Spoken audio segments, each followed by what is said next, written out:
believe in the ripple effect.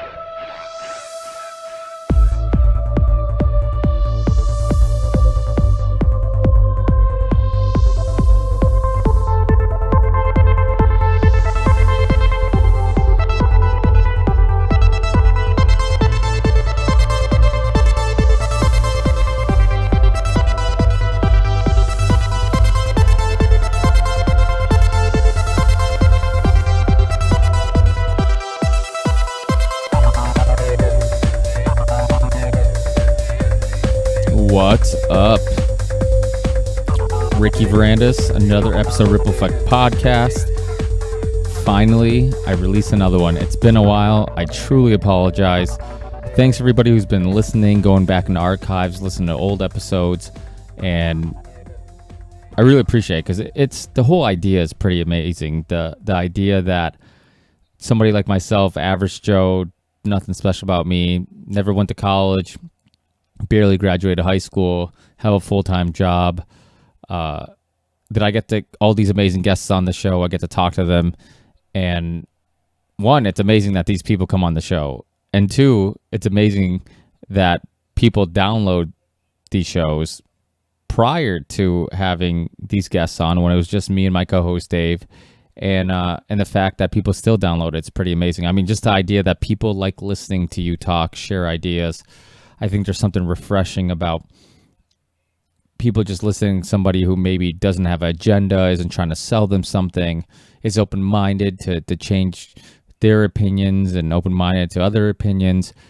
I just think that's refreshing. I think that's what I enjoy about podcasts. I think that's what I enjoy about this media, this alternative media. And hopefully that's what other people enjoy. And a lot of it had to do with the fact that I don't have a whole lot of friends that are into all the same topics I'm into.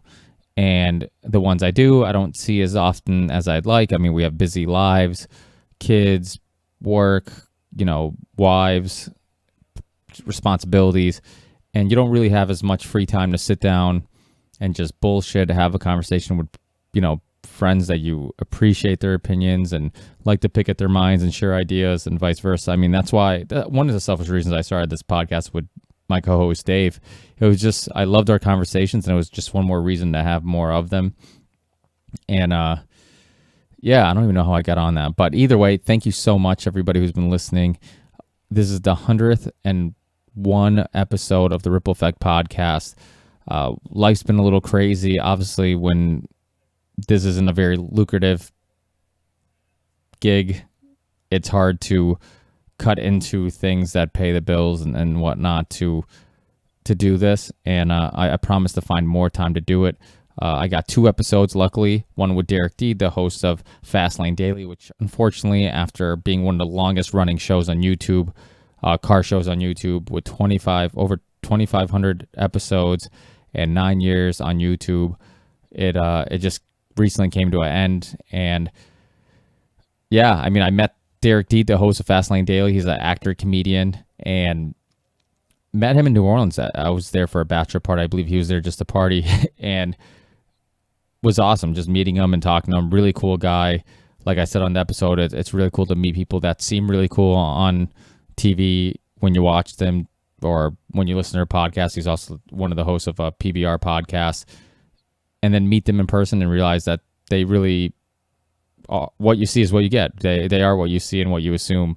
So that's really cool. We bullshitted for a while in New Orleans and while we were drinking and having a good time. So it was a blast. And so I had him on. He talks about the end of Fastlane Daily and what caused it. How corporate America, to suits and ties, kind of really didn't give it a chance to succeed or really expand on what they've already built. But also I have another episode coming up very soon. Hopefully by the time you hear this one, the other episode's almost up, and you'll be, look out for it, because they should be up soon after you hear this one. And because it's already completed, I just have to do some editing to record the intro and get it up. But it's with Brian. I always say his last name wrong, so I'm not going to attempt to say it right now because I honestly can't remember how to pronounce it. But he wrote the Fixes In, Larceny Games, A Season Abyss, and we talk about rigged sports and the history of it and the FBI's investigation of it, and him filing a Freedom of Information Act to look into it and all that stuff. So he's a leading expert in this field. So, and actually just recently on Stuff They Don't Want You to Know with the host Ben Bolin, who has been on the show, he actually just I'm guessing soon after he was on my show, he was on Ben's show, Stuff They Don't Want You to Know. And also, if you like cars and you're listening to this because you like cars, please check out the podcast I did with John Brackett from the amazing documentary Pump. Check it out. I highly recommend that documentary. I recommend the documentary Gas Hole, another really good one, and also recommend How Big Oil Conquered the World with a frequent guest on the show, James Corbett. So I briefly talk about those documentaries on this podcast, but please check those out. James Corbett's been on this show numerous times, and one time specifically just to talk about the documentary, that specific documentary, and also John Brackett from Pump has been on. We did a whole documentary about the history of the engine, the automobile. We talk about flex fuel, ethanol, electric cars, suppressed technology, all the conspiracies that go into it, big oil, everything. It's just really, really interesting. So definitely go back and check those out if you like, are interested in car history and specifically alternative energy history and alternative energy for vehicles, cars. So check that out. And I think that's it for now. Thanks, guys. Like I said, I really appreciate it. On our YouTube channel, subscribe. You can find links to Derek D's website, his Twitter, all that stuff. As always, you can find it on our YouTube channel. Beneath every show, you'll find the links to the guests' work and also to my Theory 6 music project, which is a great way to donate money to this podcast. If you enjoy this podcast, if you enjoy the music that you hear in the beginning and end and in between, I guess in between, I mean in between the intro and the actual conversation, then please support the show and also rate the show on iTunes and Stitcher, anywhere else you listen to the show, and it would be very much appreciated. So thanks again, guys. Hope to get another show out very, very soon and get even more shows out in coming weeks. So look out for that. And from the bottom of my heart, thanks, guys. Peace.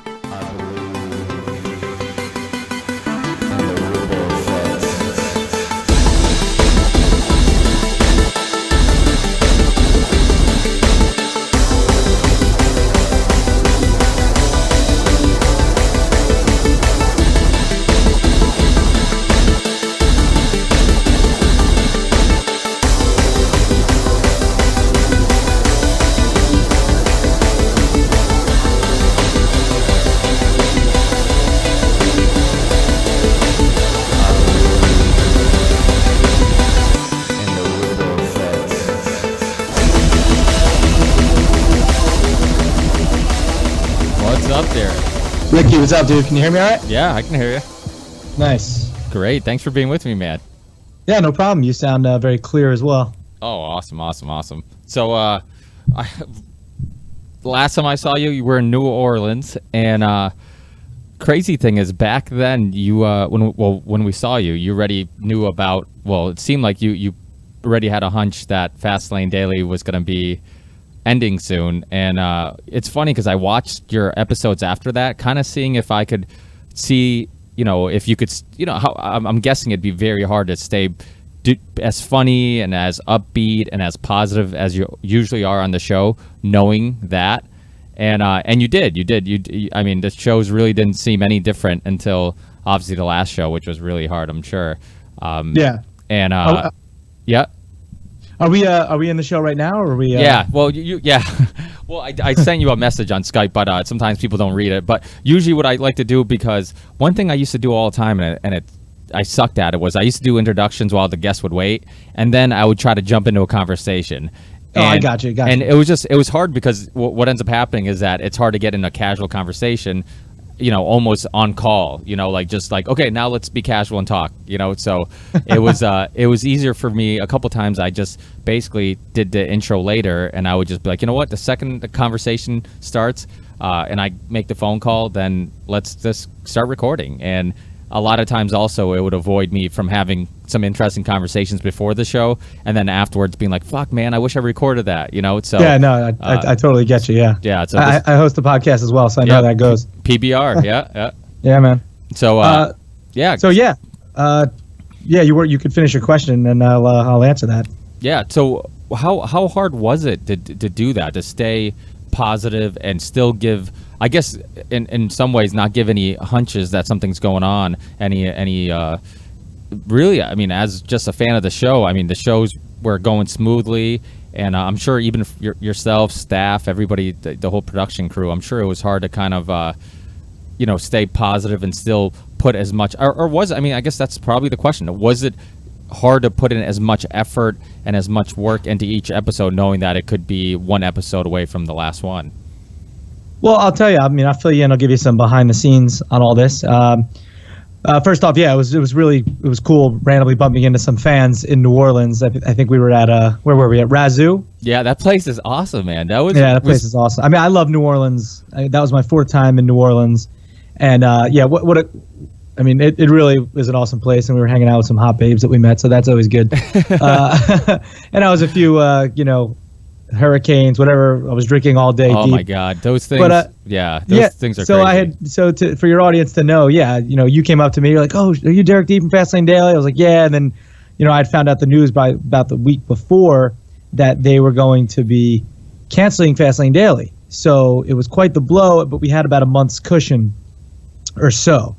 So, or actually, no, it was only a few weeks, which is baffling to me, but it gets even worse when I get to the end. So after I saw you and told you that, which, by the way, you and your brother were the first 2 people ever to know that information outside of Fastlane Daily, folks. Yeah, you told me that, but you were holding like 2 hurricanes, so I wasn't sure if that was true or not. Yeah, those were those giant drinks with there wasn't the hurricane, it was whatever they make at Razoo in the giant plastic cup that is amazing. Anyway, you were the first 2. So we got back the following week, and then we were told that, so this might, the show must go on even if something's going to happen. You can't let the audience know until you can let them know. So whether the show is going to be canceled in a day or 2 weeks or whatever, the episodes you watched, you would have seen me be normal. I mean, I may have, if you go back and watch those episodes between that time and the time it was canceled, which there were a bunch, you might see me drop subtle hints, but unless you knew, you wouldn't know. I might have said something like, well, who knows how long we'll be here anyway, or, in the middle of a story or something. But so what happened was there were a few parties interested in buying the show. So we were told that information, and basically what we were told is that for the unforeseeable future, the show would still be going on. So it wouldn't be canceled in the time frame that they originally told us. So we did have, we were thinking, okay, we'll revisit this in like November, if it's not bought, because there was some interest by other people outside of Time that wanted to buy it. So the Time people had to okay that it could even be sold. So there was that process, and then the process of someone actually buying it. So that's where our heads were at. We're like, okay, people are interested in buying it, so it's business as my executive producer was like, it's business as usual up until we tell you otherwise, or someone buys it or whatever. I go, okay, and we thought we had a window up until about November or so. That's what I was guessing, maybe October, November, whatever. Turns out they got some offers. They didn't get the offers that they wanted, which, let me say that with an asterisk, because Time Inc. bought us, and Time Inc. is $1 billion company. So they were like thinking out of their asses, thinking that they were gonna get a price for Fastlane Daily that was like astronomical. So the prices that were thrown at them were a hefty sum, and they should have jumped at it right away. They didn't, because they're like, we're Time Inc. We don't do that, which is a joke.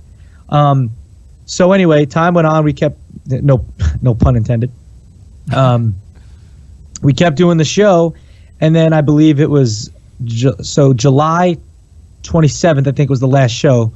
So we did the Monday and Tuesday show. I got a call on Tuesday that the show was done Wednesday. That's crazy. Yeah. That's crazy. I mean, they're not even a call me into it, I mean, I met the next day with my executive producer, but, well, it seems he really just says what the higher ups tell him. Exactly. Yeah. And I'm not going to say his name. A lot of people probably know who he is, but he's a good friend of mine, and I was very, very disappointed in the way he handled the whole thing. Like, it didn't go to bat for us at all. And honestly, like I said, if you watch the final episode, it was very heartfelt. It was true. I spoke from my heart. And when we first got bought up by Time Inc., we said, this is cool. We're big time now. We got caught. We got bought up, and we'll have a bigger budget, more things to do at our disposal. Time Inc. owns Sports Illustrated, Entertainment Weekly, People. We could do cross promotions with all these people. And then we got there, and that just wasn't the case, man. We kind of just felt like outsiders, even though we were getting more views than anything thedrive.com was putting out article-wise or anything on their website. They didn't even use us for advertising. They didn't even. They miss you. They could have used us so much better. And it was like me going after, writers for the Drive. Like, hey, you want to be on the show? Maybe come on, promote whatever's going on. It was never like, if they think what I did was bad at the end with my final episode, I would love to go in there and be like, okay, how many times did you even mention Fastlane Daily on thedrive.com? Not once. How many times did you talk about Derek D, the host of the new show you acquired? How many times did you even mention in any other thing you guys do? Hey, and don't forget to watch our daily YouTube show, Fastlane Daily. Never once, ever. They didn't care. They thought, I don't know what they were thinking, quite frankly. It was a bunch of people with their heads up their asses, basically just trying to be like, hey, we're hip and cool, but it was just super duper corporate. Yeah, well, the thing is, too, is that you guys had a hell of a following basically without Time's help. So if they put in a little bit of, just money and effort into promoting the show, I mean, it could have blown up even bigger. And I mean, obviously viewers like myself who've been watching for a while ran into it just by basically looking up, either car stuff, or maybe it was suggested, or who knows, because it was a while ago, so I don't know how I ran into it. But you end up running into this show, you end up liking it, you subscribe to it, and you guys are one of the longest running YouTube shows, with over 2,500 episodes, and I forget how many subscribers, but it's a huge show with a huge following. I mean, to think that with a little corporate help and with the power, and like you said, because they have so much money and so many resources, the fact that they couldn't have helped a little bit, and I mean, and if they wanted to sell it and make even more money, that would only make more sense. Like, prop it up, make it even a bigger show, then sell it and make double your money or whatever. I mean, like UFC, for example, they similar thing. They bought it for $4 million, sold it for created an empire, then sold it for $4 billion. So a similar thing in a. It's obviously a smaller sample size, but it's something like that could have happened where they could have invested in it, use all their massive resources in making the show bigger, and then if they did want to sell it, then sell it, and they would have made double their money. So to think that you guys got as big as you did without, well, this is what happens, because you see comedians, you see all types of shows on YouTube and online, and then musicians who get popular, get a fan base on their own, and then corporate America gets involved, and all they look at is ones and zeros, and they just want to know how to make maximum profit, and they ruin it, and they ruin they ruined the essence of the show. It's like there's a reason why it was popular. There's a reason why people liked it, and then you get all these people who don't know shit about the show because they weren't a part of. Obviously, if they were, most of these big corporate suits and ties, who, if their opinions if were in the beginning of the show, if they were involved in the production and everything else, the show probably wouldn't be successful. It was successful because you guys knew what you were doing. You created something that was unique because you had your own niche. I like how you've talked about, and I don't know if it was the final episode or other episodes, about how they talk about how, why does a car show have to be so serious? There's a lot of car review shows online. I can look up Corvette review or Jaguar review and find a review on a billion different YouTube channels I've never heard of doing reviews on the same cars, and they're all pretty monotone and just telling you the specs and this and that, and it's basically the same information. What made your show unique was the fact it was you, it was the host, it was the fact that there's all these funny skits, there's you'd switch it up sometimes, and like recently you're outside, and then you're at a car show, or you're doing an interview or whatever, and you always had that having a comedian host it. That's what made it funny, was the fact that car news didn't have to be boring, and so I think that there was something unique about it, that you could really, with all the power and money and resources that Time Warner had, or Time Inc., they really could have blown up the show even bigger. And it's sad to see it go, and it sucks when suits and ties make financial decisions and really don't care about 9 years invested, and hard work and a lot of time. I'm doing a daily show is not easy, man. No, it's not easy at all. I mean, it's a lot of work and production goes into it, and I appreciate you saying all that. And it's true. We did something that no one else did. We literally, over the years, saw car news shows come and go, and they tried to copy what we did because we started it. And not to sound narcissistic, but that's kind of like what I brought to the show, because we didn't start out like that. We started out as basically just me doing the news, or me and another a chick host doing the news or whatever, and then got to the point where I was like the main guy, and I kind of brought it into over the years to where it is now. And it's kind of like, the easiest way to say it is kind of like the Daily Show of car news, or the Jimmy Fallon of car news. And it doesn't have to be serious. It's fun. It's news, and you can make fun of the news as long as you give them the information. You could do characters, and the fans gravitated to that. They gravitated to me, and they enjoyed it. And that, that really says that when you look at the final episode and you start reading those comments, which there's over 4,000 comments, and probably 3,998 of them are positive. And that's kind of a testament to who we are. And that's no one could do it. That's hard on YouTube, man, because YouTube, there's a lot of cunty people on YouTube. Oh, so absolutely. To have that many positive, comments, it's amazing. Yeah. I mean, and don't get me wrong. Some of our commenters are great. Our fans are great, but like, I would wish they would go easy sometimes when I'd have Paige Grimard, a friend of mine, a very talented comedic actress. She's a host. She came in. I thought she did a great job, and they ripped her to shreds. And it's like, guys, relax. She's hosting for one day, and then I'll be back. And she's not bad on the eyes either. She's a good-looking girl. It doesn't hurt. No, Paige is smoking, and she's super duper funny. Yeah, and she seems super nice. Yeah, because I remember you guys talking about that. To her being on the show, and then you mentioning go easy on her or whatever. And I'm like, why are people complaining about this? I'm like, every once in a while, it doesn't hurt to throw a curveball in there and get a good-looking blonde who is also funny and knows a little bit about cars. So absolutely, yeah. And we wanted to start working it in where at some point, we would have, a female counterpart to me. And, you're right. Time didn't put any resources into it. And they looked at us as like not, quotes, not serious, which is such a friggin' joke. And it's like they had the show The Drive Wire, which, if it was getting minimal views, and it still gets minimal views. And it's just not good. I mean, it's just not good. And it's not really what they were doing that while they were doing FLD. So I even spoke to this one guy over there. I'm not going to say his name, but he's a total douche about about saying like, hey, the Drive Wire is going on. Marissa's hosting it. You guys, they were literally getting like 30 views a week on 4 episodes. 30 views on 4 episodes in a week. So that is terrible. And so I was saying, like, hey, how about we have Marissa on Fastlane Daily, interview on there. She talks about the Drive Wire, about it being, the Volvo sponsored, quick news segment you guys do on thedrive.com. And Fastlane Daily is your YouTube daily news show with a quirky, fun, and funny and informative, type of feel.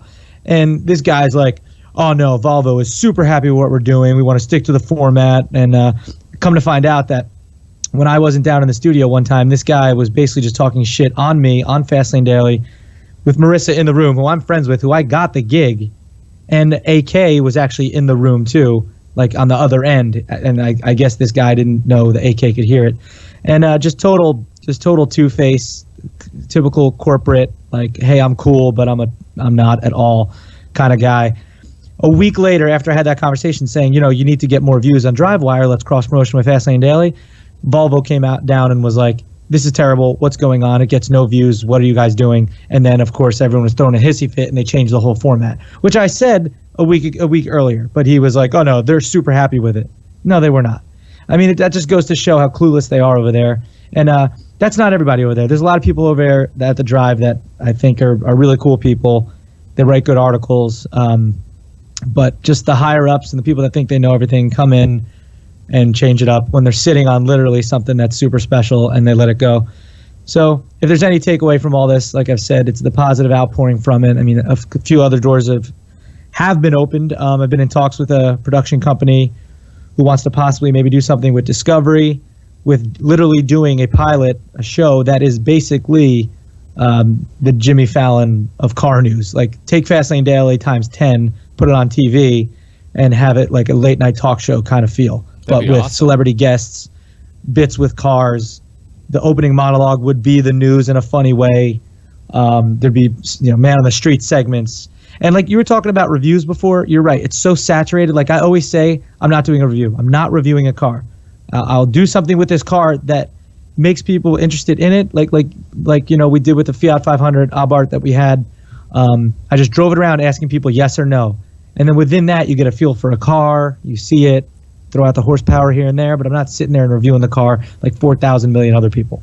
Yeah, well, the thing with reviews, it's sometimes a lot of things that they nitpick at, people just don't care about. I have a buddy don't care. I mean, I have a buddy who's a huge Mopar fan, and me and him were arguing with my brother because he always wanted a Viper. He's like, dude, I'm getting a Viper. He has a SRT Jeep Cherokee, and he's like, dude, I'm getting a Viper eventually. And my brother's like, but the reviews, man, it's like it gets hot, near your feet. It's like all these issues, all these things that people dislike about it, and I remember telling my brother, I'm like, yeah, but you have to understand, sometimes you just like the car, like for its pros and cons. For you love the, things about the styling that people hate, you might love, and sometimes you just love a car regardless, And so you can watch all these reviews and they can nitpick all this, but you'll meet somebody with a Dodge Viper who loves it.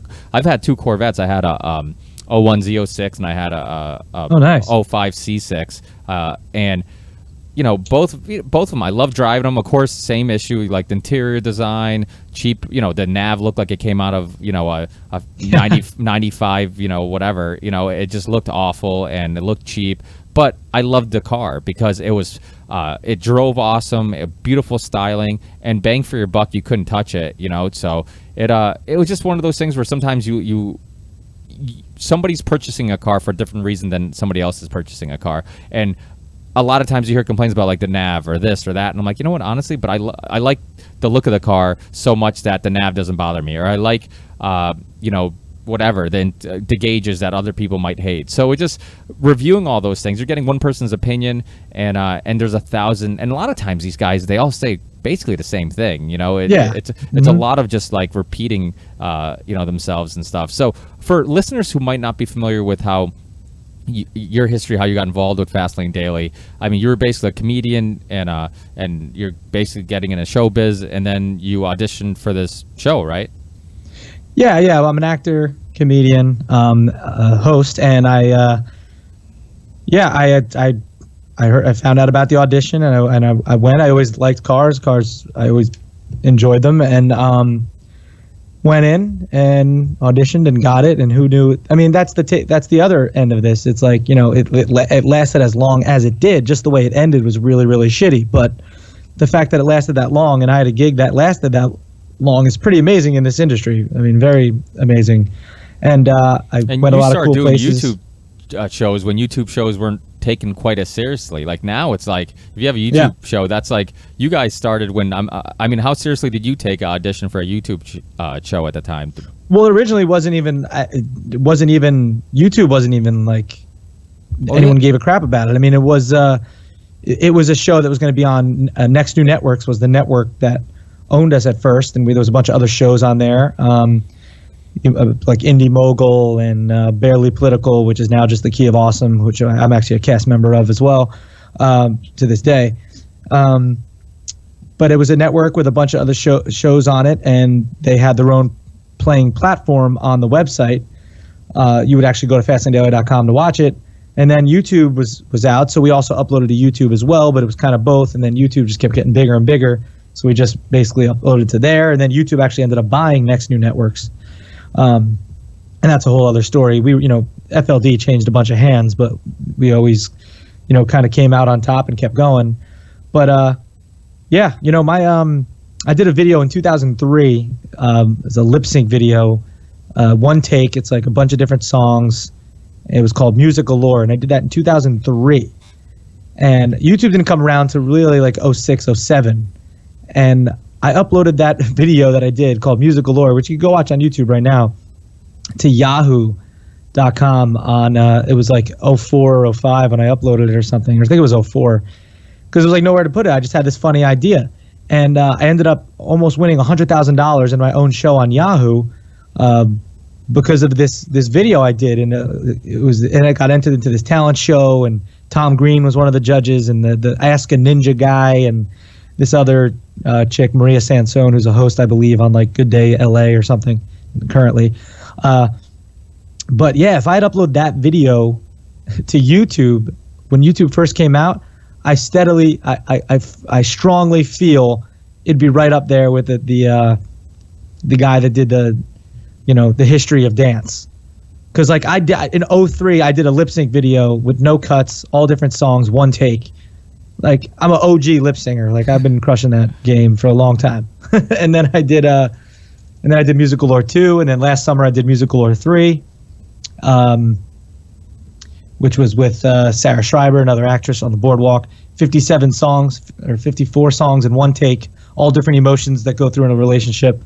It's pretty cool. If you haven't checked that out, just type in Musical Lore 3 in YouTube. You can watch that. But yeah, I mean, I've always, to get back to Fastlane Daily, I auditioned, I got it, and 9 years later, it was canceled. But in those 9 years, went a lot of great places, drove a lot of cool cars, and cultivated a show, basically a TV show that no one has done like it. People have tried to, and no one probably will since. So I can at least hang my hat on that. And the positive feedback from fans has been incredible.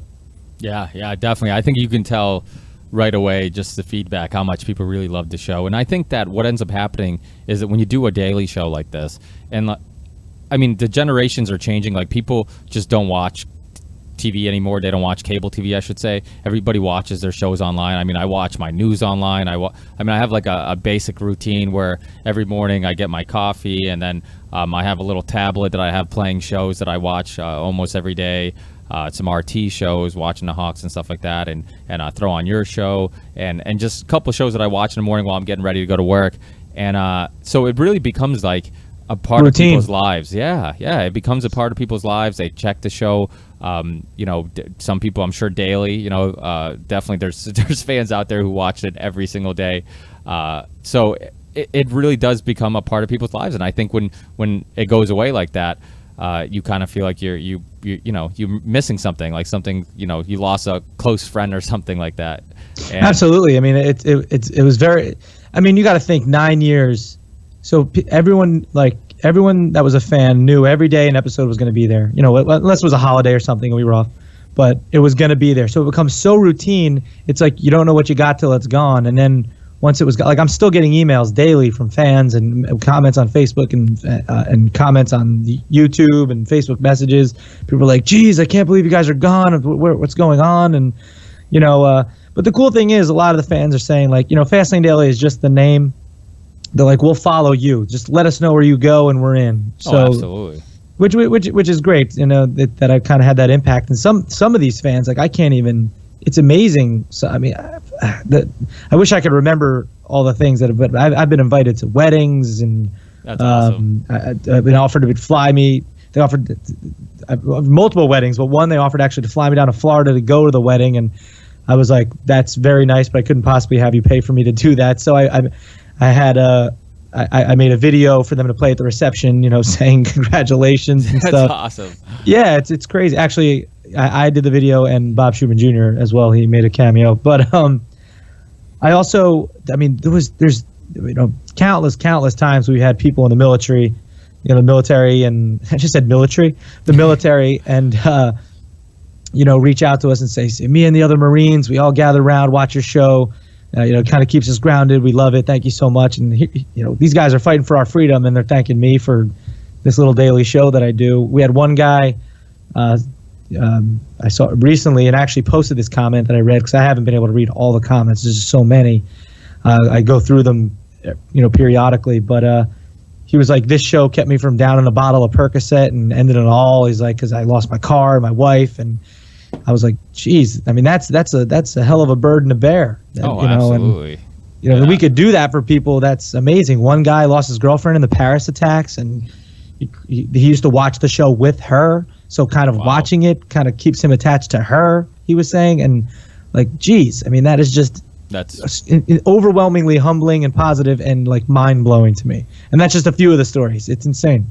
Yeah, that's powerful in a good stuff, way. man. That's the thing about the internet. It's amazing how many people this stuff reaches out to. You know, it's pretty crazy. I mean, you do a podcast, you do a online show, and it's crazy to think. I mean, have you ever looked? I'm sure you looked at the statistics to see like what countries and cities it's downloaded in your podcast and stuff like that. And I'll do that once in a while. And just like there'll be people in Dubai, people in Mozambique, Spain, Morocco, Angola. You know, just all these places. And I'm like, who the fuck is listening to this? And you never know what personal benefit they're getting out of what you're putting out. You know, they might be living in a third world country. They might be dealing with some personal issues, divorce, breakups, loss of a loved one, and your humor and your show might bring them a little bit of joy. And so it's pretty amazing when you look at the power of the internet and just absolutely. That's what I always said. I was like, if you're having a bad day or something's going wrong in your life, I was like, if you could watch our show, we could take you out of that for that minimal amount of time, and you could laugh and you could get some information, you could enjoy it, kind of takes you away, then I'm doing my job right. And as long as I can make people laugh and smile. But yeah, it's funny you said Dubai. We have Fascinating Daily has a huge fan base in Dubai, which is crazy to me. But huge fan base in Dubai. Yeah, it's but weird. That's the thing. Yeah. It's a global show. It's not just like in the United States. It's globally. So yeah. Well, I've had Dan Carlin on, who does Hardcore History, the podcast. Yeah. And I remember him talking about, I don't know if it was on my show or some other interview, but he talked about how, because he used to do radio and then he got into podcasting. He was one of the really early guys too who got into podcasting, and some domestic radio station tried to get him to go to work for them, and he's like, radio? He's like, why would I ever work for another radio station? He's like, my podcast gets downloaded all over the world. He's like, this radio station, maybe can be listened to in a couple states, but I mean, just the amount of possibilities with a podcast and just worldwide, how it spans everywhere, and somebody who God knows where could be listening to it in some country that is so different than our culture and our country. It's pretty insane. And so I mean, I think the internet is just it is a wild thing. And a lot of times you hear people talk about how kids today, and I'm only 31, so I'm pretty young. I can't pretend I'm old, but the generation, I guess, a little younger than us, how they're lazy and they don't want to work and stuff. And I always put in perspective, I'm like, when our parents were growing up, and really when we were growing up, because I'm not sure how old you are, Derek, but I'm sure you're probably roughly around my age.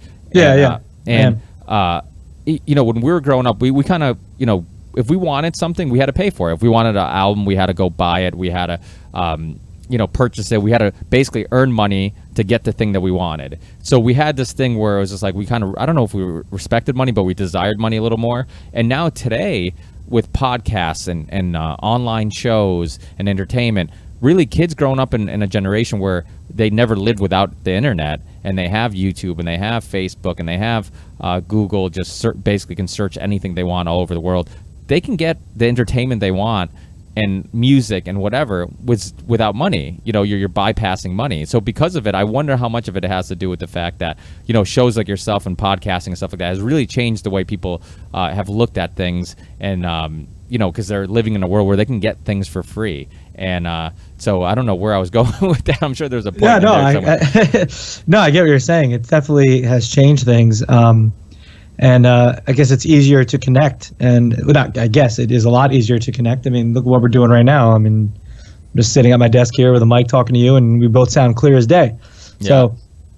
So, but yeah, I mean, it's the internet and shows on TV and shows online can go globally. And then now with Netflix and all this stuff, it's really great. And you could connect with people on a level in other countries that normally wouldn't be able to do. Yeah, and that's the thing. Like your show, for example, I got to watch it when I had time. Sometimes I would put my son to sleep, and he'd be falling asleep, and I'm in bed with him trying to get him to pass out, and he's like barely passed out, and so I got to wait a little bit. I'm like, I got some time to watch Fastlane Daily, so I'll throw on an episode, or if I missed a couple, I'll go back and check them out, and I could watch it at whenever it's convenient for me. Where before you had to watch it at a certain time. If you missed it, you were screwed.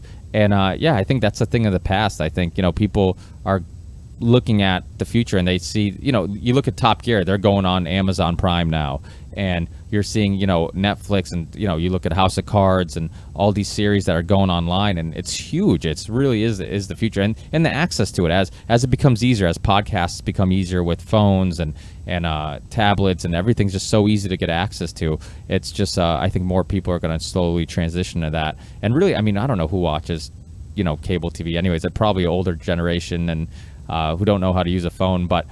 Eventually, I think that's the future is going to be everybody's going to be watching things online, and that's the future. But you did mention one cool thing on Fastlane Daily that I wanted to expand on was you talked about how you got to drive a lot of cool cars, and I can't have you on the show without talking about cars because that's one. And actually, I was in New Jersey not that long ago, a couple months ago. I was in Paramus. I don't know where you're from in New Jersey, but how far you are from Paramus, New Jersey. But yeah, Paramus isn't too far. I mean, I'm by the beach. I'm a beach kid. I grew up in Neptune. I live in Belmar. I was actually just I came back from the beach to do this. Oh, God. Sorry. No. I'm there. It's 4 blocks down the street. So that's awesome, man. Yeah. Well, I was born in Portugal, so basically, we're surrounded by water, so we're constantly near water, that's awesome. Hanging out. Yeah. So, but yeah, so I was there, and I just bought a 2013 Jag XFR at Paramus, Jaguar and Land Rover. Oh wow! Absolutely loved it. I had a STSV that I traded in for it, and awesome car. My first European car, to be honest, because I had the Vets, I had a Trans Am before that, I had a Z28, and finally I gave it a try to see if it's true about all the refinement and stuff like that. But it kind of sucks because American cars are really, I mean, it's just the car industry. You were talking about doing a show, on TV and stuff like that. And some people might listen, people who aren't into cars are like, well, is there stuff to talk about daily? But there really is, because the car industry is so exciting right now. And every car brand's putting out something fun and exciting, and you're seeing people, Jaguar just came out with the SUV, which is obviously the trend with everybody is crossovers and SUVs. Yes. Because soccer moms won't stop buying them. So everyone won't stop buying them. Yeah, that's they're true. All over the place. And what was the funnest thing you drove on? So tell me a little bit about what was a car that you loved. I know the Solstice you talked about before. A car that you loved, that you had, that maybe, because everybody has that car that they wish they didn't sell, and what was like one of the really fun cars you drove on the show that really blew your mind? Wow, I mean, there's been a lot. Let me think. Anything? It was really cool driving on the Nürburgring, but that was mainly for the 1000th episode. I drove on the Nürburgring with a minivan. That was on camera. I also got to drive a Porsche 911 Turbo on the Nürburgring as well, so that was a lot of fun. But I mean, for the episode 2000, which was pretty cool, we were down at Hennessy, and I got to drive the equivalent. I drove 3 different cars, and they were equivalent of over 2,000 horsepower. One was a Raptor that Hennessy had updated with the HPE. I don't know, I forget which numbered package, but it was they called it the Velociraptor, and that thing was just absolutely insane. I drove $1,200, it might have been between 12 and 1,500 horsepower Cadillac CTS-V wagon, which was insane. And I drove a Camaro Z28 stick with a HP like 700 package or something. That was pretty awesome. Those were all really good. The Hellcat was great to drive. But I mean, anytime you get to drive something super exotic like a Ferrari 458 Italia or a Lamborghini Huracan, I just drove a Huracan on a drag strip just recently because I did a 3-episode series for CSR2, the racing series, and so in my recent mind, it's probably the Huracan right now, and that was just a few weeks ago, and that was a lot of fun. I was actually blown away by that thing. That was very impressive. And what have you owned anything that you wish you didn't sell? Anything that you fell in love with that you're like, why did I get rid of that car? Oh, absolutely. I mean, I don't know if the story about my Solstice GXP.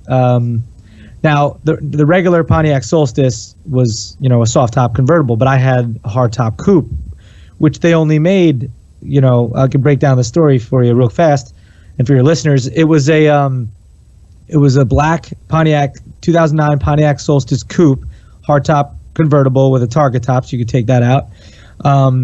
Didn't fit in the trunk though, which was a bad design. Yeah, I remember that. Yeah. Yeah, but they gave me like this fabric one that did fold and fit in the trunk, but it looked stupid when it was on the car. But anyway, my VIN number was 2.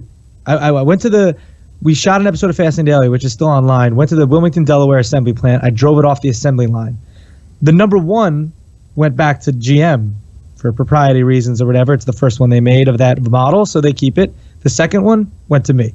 That's so my wild. VIN number was 2. So then Pontiac went out of business, fast forward, and they only made, of the Pontiac Solstice coupes, they only made, I think, this number's off, but it's around 1,300 or so, 1,200 or so, that they made total of that car. After that, only about 700 or so were GXPs, which is a turboed version, which was what mine was. So you had about 1,300 of the cars. In general, that's a very low number. Any one of them will be worth money eventually.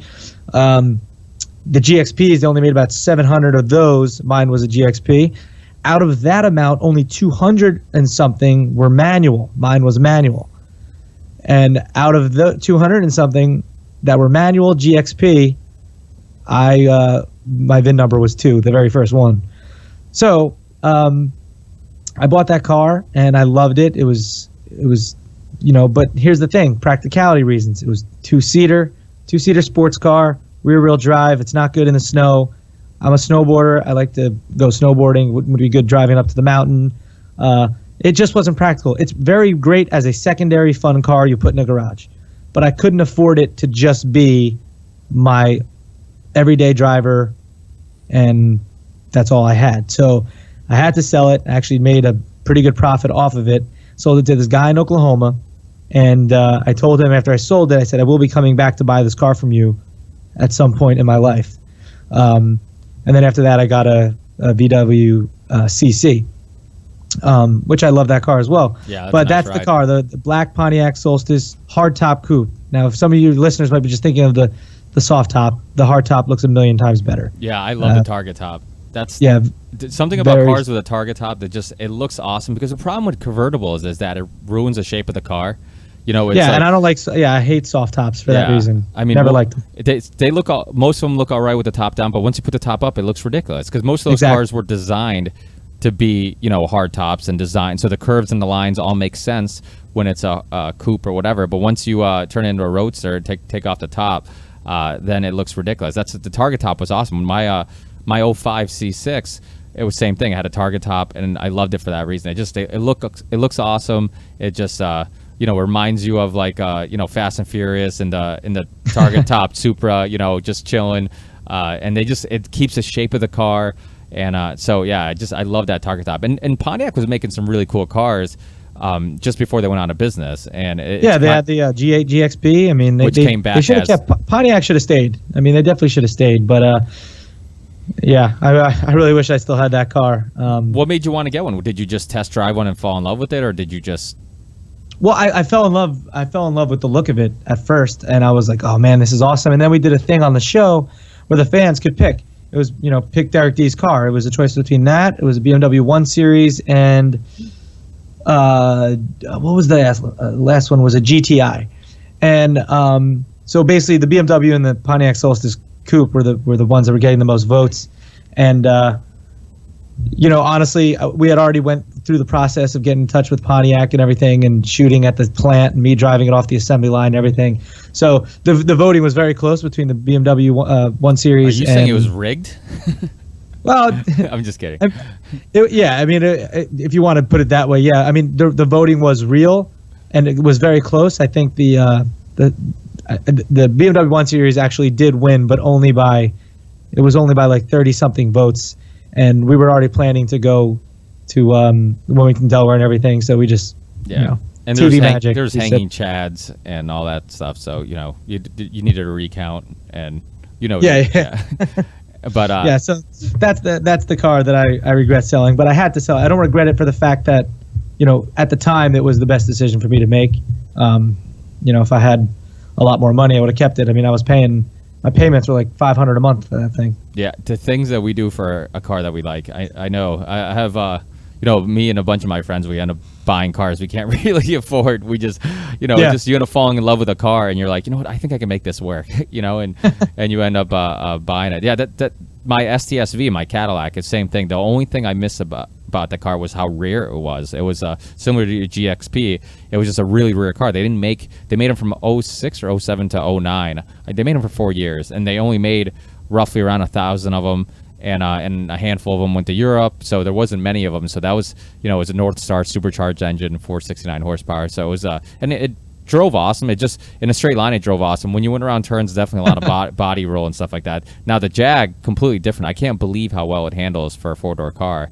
The FXR is just, it's amazing how sometimes I forget I'm in a sedan. It really handles really well.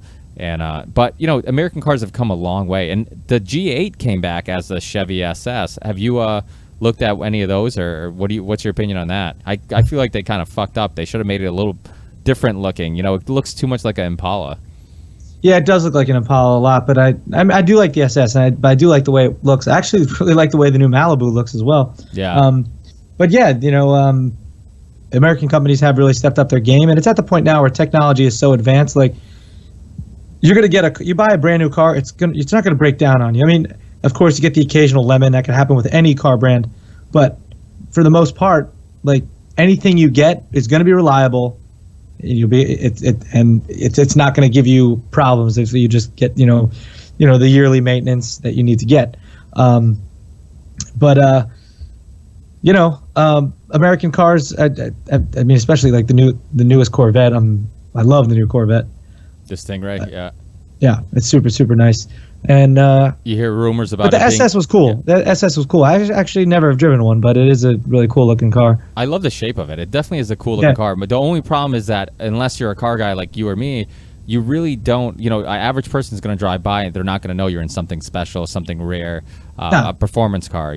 So that's the only bad thing about it. But I don't like. I don't dislike the look of it. I think it's a cool looking car. I just don't think it probably gets the respect it deserves because it's such a mild design to it. I mean, the G8, I guess, wasn't that. It didn't really stick out that much either. It had that kind of like BMW 5 Series kind of shape to it. But they were making cool cars, and then, but it makes sense because they were competing with each other. The thing about GM is that they had Pontiac, they had Oldsmobile, they had Buick, they had Chevy, all these cars that really weren't that far in price range, a lot of them. So they were competing with each other, and the fact that now they can put all the resources in just a handful of brands, and they had Saab, and they now they can put all the resources in a handful of brands. I think it makes a better product, and all these other car companies have really stepped up their game. I mean, I never was a huge Ford fan. I mean, the Fusion is obviously a really cool looking car. The Edge is really cool looking. The new Lincoln crossover little SUV is really nice looking. The new Lincolns are really nice. So I mean, all these car brands, Hyundai and Kia, I mean, they just came out of nowhere. They went from the biggest, shittiest cars on the road to making a cheap a cheap car that looked really nice and didn't look like a cheap car. And even though they didn't have the performance or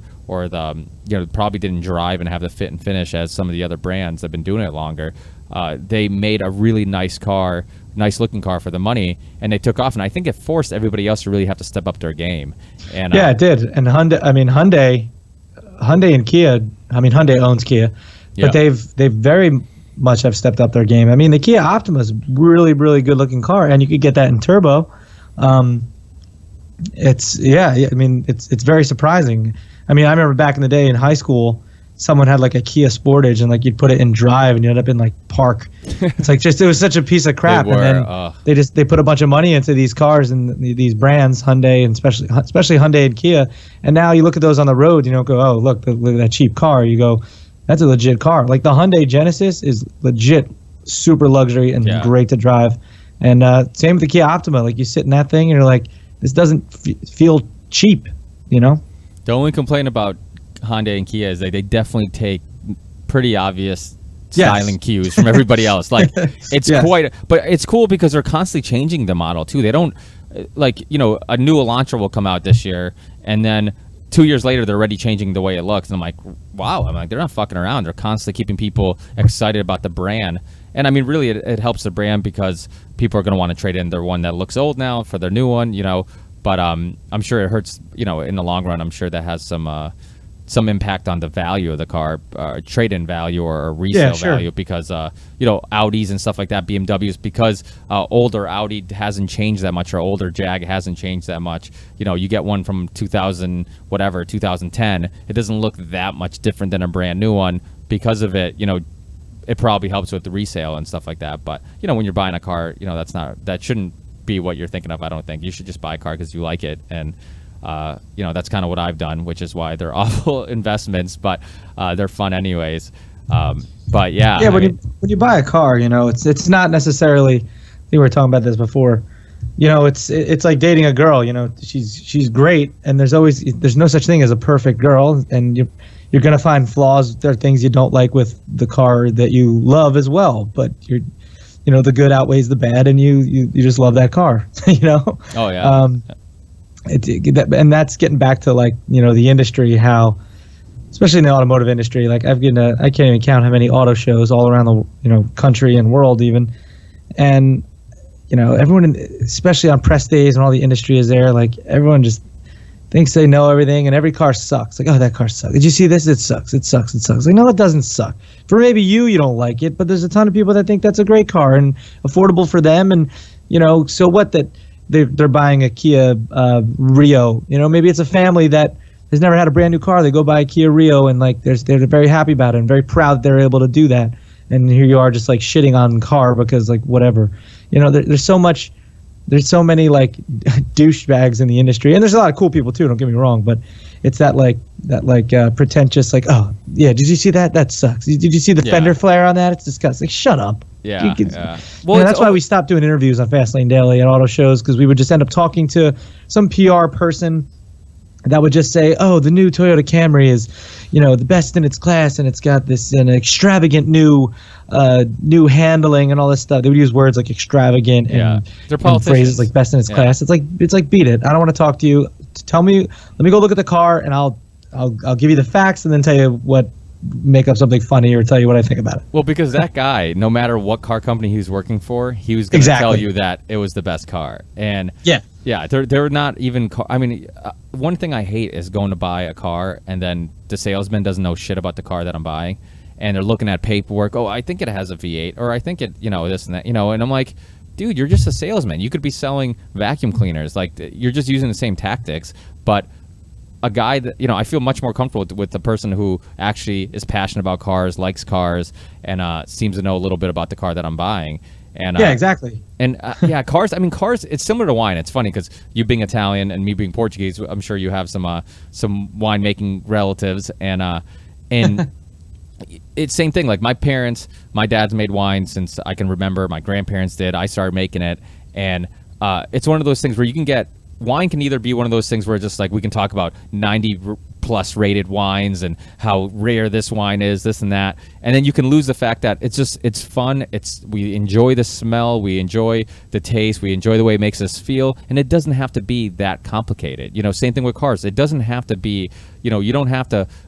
A car doesn't have to have the perfect fit and finish. Doesn't have to have the most luxurious materials on every single piece inside the car for a car to be likable, and for somebody and for somebody to enjoy it, So I think that sometimes we can forget why we enjoy things. People can just be, it's just like those, a car snob, similar to a wine snob. You talk to somebody who maybe owns a really expensive car.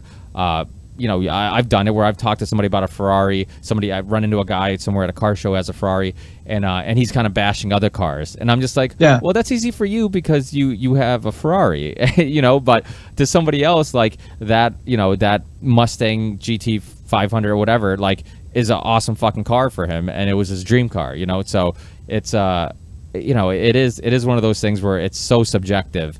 And what do you think about the future of cars? I actually thought about getting a Tesla, when I was looking to get a car. Unfortunately, they fucking hold their value like crazy, and they're super expensive. And it's amazing how even a 2011 or 2012, how expensive they still are. But it's one of those things where one thing that made me a little hesitant too was I don't know if it's gonna feel like a car. I never end up test driving one or anything like that, but it never really felt like a car. You don't have the roar, you don't have all these things, so it just what's your opinion? Do you think that that's the future, that cars being electric, paddle shifting, no more standard? Obviously, standard's going to be little by little filtered out. I mean, what's your opinion on maybe self-driving cars? I mean, is that something that you're okay with? I mean, are you sad about it? Or, I mean, what do you think? Well, I mean, the whole autonomous conversation is, you know what? I've always said this on the show, and I would say it honestly. Autonomous is cool. I think that's great, as long as the car is as long as there's an option, as long as it's, okay, I want to be autonomous right now, I'll put it in autonomous mode. I don't. I want to drive it and feel everything with the car that you would feel like in a regular car that you always drove. Then that's fine, as long as you give me the option. That's what I think about autonomous. I think it's cool technology. I mean, how many people get in accidents because they fall asleep at the wheel and things like that? This could save lives. It could also, the technology needs to be exact and it needs to really work, which I think it's getting there, and it will be there. It's not a question of if, it's when. It's already happening. It's just when it's going to be more mainstream. That's the question. Driving manual is great, but honestly, I think eventually that will go away. But I don't think it will ever officially go away fully. There's always going to be people and enthusiasts that want a manual car. They'll either be able to make it themselves or it'd be an old car they restore. I mean, I have a little beater pickup truck I drive, and it's a manual, and that's just fun. It's nothing. The engine's weak as all hell, but it's fun to drive. If it's a sports car, I'd rather it be manual. But when you get in these like supercars and hypercars, which are paddle shifters, I mean, it's still extremely fun to drive. I mean, you don't necessarily need to be rowing your own gears just to feel the fun and feel the full get that full driving experience, especially in a supercar. I mean, you're getting plastered into that seat. You got the engine right behind you, and especially in the mid-engine cars, and that's a lot of fun. But I prefer manual if it's a sports car, but it's not like end all be all for me. But like the auto industry is going in a good place because all the technology, it keeps filtering down the higher end technology stuff to the more affordable consumer cars, and it's I mean, like I said before, there's not going to be a car that's like, oh, that's a bad car, it's going to break down on you. Like, we're past that. It's just we're past that. So it's always interesting to see how things evolve, and it'll be interesting to see how autonomous driving affects everything in the future. I just want it to be an option. Like, I hit a button, autonomous, I hit a button again, I'm in control. Yeah, well, I definitely agree. I think that I wonder how much of it's going to be, well, I mean, as a younger generation comes, they never, as self-driving cars become more popular, and then they'll grow up in a world where maybe mostly, or there's more self-driving cars, so they'll kind of not care about driving. It'll be a thing in the past. Who knows? I mean, because things can change rapidly and quickly, and as a younger generation comes up in a world that is different than the in the world we grew up in, that becomes the norm to them, and then they accept that.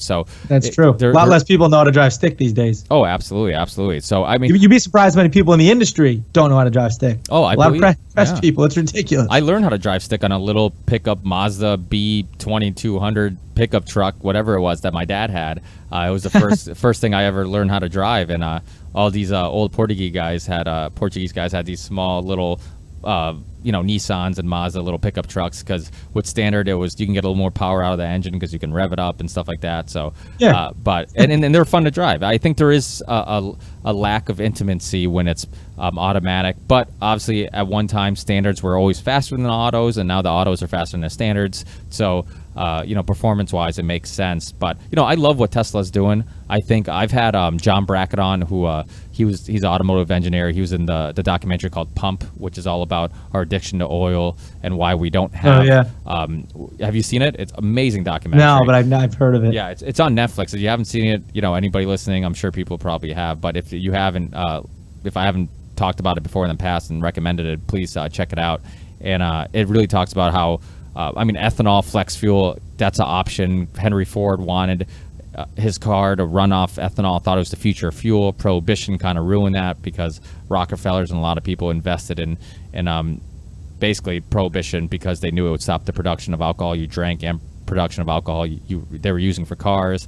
And but electric cars, they had in another documentary how big oil conquered the world with James Corbett, who's been on my show a bunch of times. He talks about how one of the fastest land vehicles was an electric car in like the early 1900s, so the technology has been there, but it's been suppressed. It's been suppressed for a long time. The same reason why Fastlane Daily is not on YouTube anymore, or online anymore, is the same reason why electric cars haven't been. The EV1, look at the story of the EV1 in the early 90s, was really popular. Then GM bought them all back and crushed them, and Danny DeVito was a really popular actor at the time who had one and brought a little popularity to it, and they crushed them, and they really never had an explanation why. So it makes you wonder, how much technology they really had and beforehand, and kind of suppressed it a little bit. And unfortunately, suits and ties make financial decisions, so it ends up ruining the industry for us.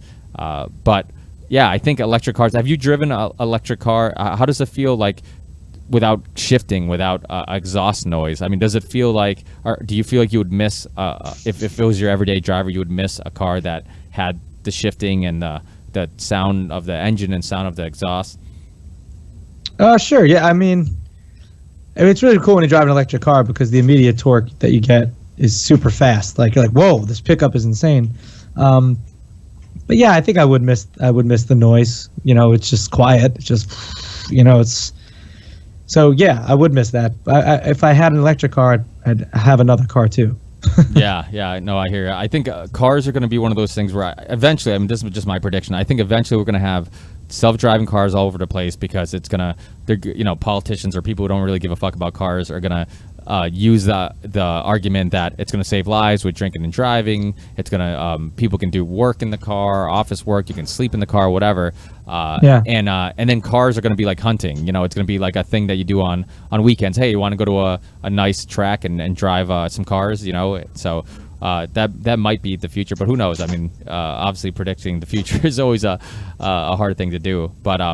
But thanks, Derek. I know that your time is, you're a busy guy and you have a lot of stuff going on. We'll definitely keep up on your Facebook page and, like always, on our YouTube channel and everywhere you can find the links to our guest shows and their Facebook pages and stuff like that. I know recently you said stop following Fastlane Live or Fastlane Daily. So, because that was a whole. They blocked me from everything on social media and they put the Drive logos all over Fastlane Daily. So really, and the fans reacted. It was quite funny to see what they were saying. They were like, "Oh hell no!"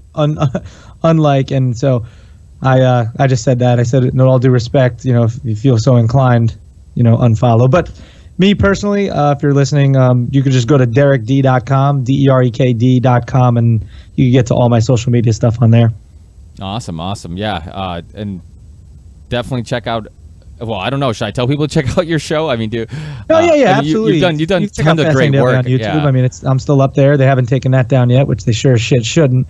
9 years of stuff, but yeah, go feel free to go watch the last episode. You can see what we were talking about earlier, and watch previous episodes, and you kind of see the flow of our show and what we did. And yeah, absolutely. Yeah, thanks for being on. Thanks for sharing your story. It was cool to run into you in New Orleans. My brother spotted you immediately, and he's like, "Dude, is that Derek D?" And I'm like, "Yeah, let's go up to him." He's like, "Well, maybe I don't want to bother him," and I don't know if it was from just doing podcasts and talking to people that I've seen on TV and stuff, but I'm like, "Dude, he's not." I'm like, "I bet you he's gonna be mad cool." I'm like, so we went up to you and it was cool. It was hilarious what you said. You're like, "Oh, I wish that you guys could took a picture of us in front of everybody so people would notice that I'm famous or something like that." We were kind of joking around. No, I think I said too bad. No, I know what I said because I've said this. It's happened before.